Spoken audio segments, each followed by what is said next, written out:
आप दर्शकों को रामकृष्ण प्रसाद का नमस्कार। आप लोगों के सामने प्रतिशोध नाटक का चतुर्थ दृश्य आपके सामने प्रस्तुत कर रहा हूँ। स्थान झोपड़ी। चतुर्थ दृश्य। दिनेश घर जाने के लिए तैयार हैं। दीपा उसके साथ है। दीपा, कुछ दिन और रुक जाइए छोटे ठाकुर, अभी तो मैंने आपको जी भर कर देखा भी नहीं है। कम से कम इतना तो वक्त दीजिए कि मैं आपकी तस्वीर अपनी आंखों में लाकर आपके लौटने तक उसकी पूजा करती रहूं। दिनेश, जाने का मन तो बिल्कुल नहीं करता है दीपा। मुझे लगता है कि सारी उम्र इसी झोपड़ी में गुजार दूं, लेकिन मेरी माँ और डैडी पर क्या गुजर रहा होगा जिसका मैं इकलौता पुत्र हूँ। बस थोड़े दिनों की तो बात है, मैं तुझे लेने आ जाऊंगा। दीपा, आप चले जाएंगे तो मेरा एक एक दिन बिताना मुश्किल हो जाएगा। मैं आंसू की घूंट पीकर एक असहाय पीड़ा महसूस करती रहूंगी। जिस प्रकार मेरी कस्तूरी की गंध के लिए वन में छटपटाती हुई मारी फिरती है, ठीक उसी प्रकार तुम्हारे लौटने की राह तब तक देखती रहूंगी।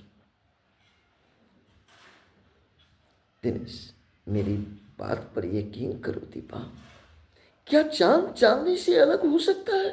क्या सूरज पूरब में उगना बंद कर सकते हैं? क्या गंगा की धारा उल्टी बह सकती है? तुम मेरी जिंदगी हो, मेरी अरमान हो, मेरी सब कुछ हो। मैं तुमसे अलग रहकर जी नहीं सकूंगा। दीपा, हमारा ये प्यार और बड़ी ठाकुर के बीच जो जंग छिड़ने वाला है, क्या उस जंग को आप अकेले ही लड़ेंगे? दिनेश, हाँ दीपा, मुझे वह जंग अकेले ही लड़नी होगी। मैं विश्वास दिलाता हूं कि उस जंग में विजय मेरी होगी। जिसका हौसला बुलंद हो वो तमाम बाधाओं को दूर करने में सफल हो जाता है। दीपा, मुझे नहीं लगता है कि आप वह जंग अकेले लड़ पाएंगे छोटे ठाकुर। मैं फिर कहती हूँ कि आप मुझे अपने साथ ले चलें। मैं बड़े ठाकुर के सामने झोली फैलाकर उनके अपने अधिकार की भीख मांग लूंगी। पत्थर भी पिघलता है आंसुओं की धारा से, पत्थर भी पिघलता है आंसुओं की धारा से। वो कौन सा जल्लाद है जो झुक न सकेंगे मेरी फरियादों से? तुम समझते क्यों नहीं तो क्या? अगर उस घर में तुम्हारा जरा सा भी अपमान हो गया तो मैं उस अपमान को सहन कर पाऊंगा? हालात को अपने पक्ष में करने के लिए पहले मैं अकेला जाना चाहता हूं। दीपा, मुझे डर लगता है छोटे ठाकुर। रस्सी की पकड़ अगर ढीली हो जाए तो उसका अंजाम बहुत बुरा होता है छोटे ठाकुर। ठाकुर खानदान को मैं अच्छी तरह जानती हूँ। वे किसी भी तरह छोटे कुल की लड़कियों को अपने घर में पनाह नहीं दे सकते हैं, चाहे अंजाम जो कुछ भी हो। दिनेश, चिड़िया आसमान के आखिरी हद तक उड़ जाए लेकिन दाना उसे धरती पर ही मिलेगी। मेरी रगों में भी डैडी का ही खून बह रहा है। मैं उनका इकलौता बेटा हूं। आखिरकार उनको नतमस्तक तो होना ही पड़ेगा। दीपा, आपके जज्बातों में दम है छोटे ठाकुर। मैं भी जानती हूं कि पत्थर दिल इंसान को भी अपने खून के सामने झुकना पड़ा है, मगर इस बात से इनकार भी नहीं करती हूं कि सागर का एक ऐसा भी तूफान आता है जो हंसी खुशी घर को अपनी धारा में समेट लेता है।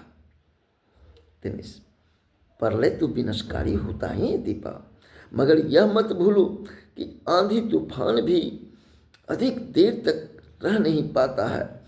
उस तूफान में जो कमजोर होता है वही नष्ट होता है। जिसका जड़ मजबूत होता है कोई कुछ बिगाड़ नहीं सकता। तुम भूल रही हो कि मुझ में वो फौलादी जज्बा है जो सागर की तरह विशाल है। धरती को धरती ही रहने दो, उसी आसमान मत बनाओ। दीपा, अब मैं तुम्हारे विश्वास और भगवान की दुआ के सहारे अपनी जिंदगी की आस लगाए रहूंगी।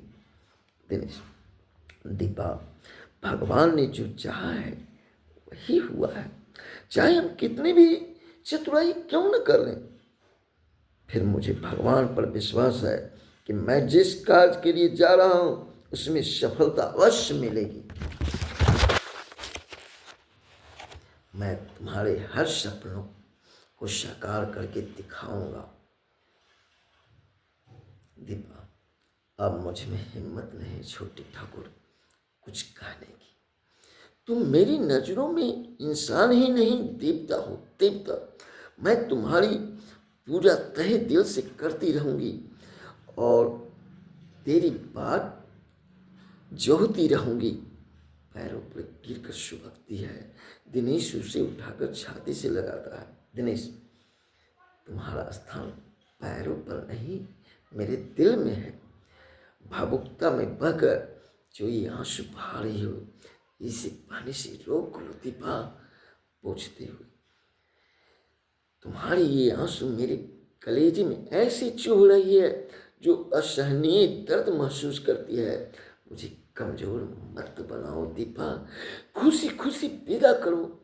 मेरे विश्वास पर भरोसा करो और वह शक्ति दो जो अपने मकसद में कामयाबी हासिल करूं।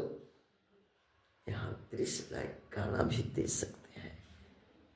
जय